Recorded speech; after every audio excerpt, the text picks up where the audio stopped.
ఇది శ్రావణ మాసంలో నాగుల పంచమి నుంచి స్టార్ట్ చేసి ఎప్పుడు చదువుకున్నా బాగుంటుంది. ఓకేనా, స్టార్ట్ చేద్దామా మరి. నాగ కవచం.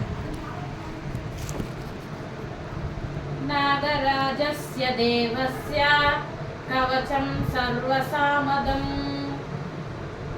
ఋషిరస్య మహాదేవో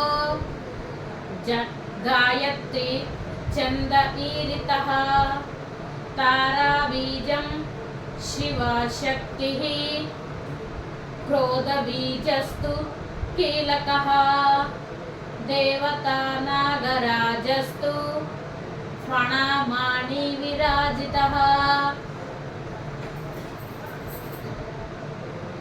సర్వకామర్థ సిద్ధ్యర్థే వినియోగః ప్రకీర్తితః అనంతో చిరః పాతు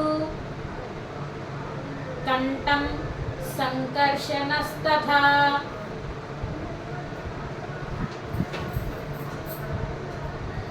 కర్కోటకో నేత్రయుగ్మం కపిలః కృష్ణయుగ్మకం కర్కోటకో నేత్రయుగ్మం కపిలః కర్ణయుగ్మకం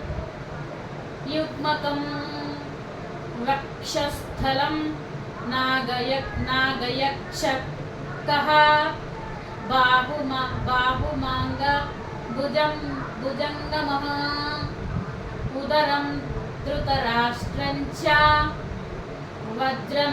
వజ్రనాగస్తు పృష్ఠటం మర్మాంగం అశ్వసేనస్తు పదావశ్వతరోవతు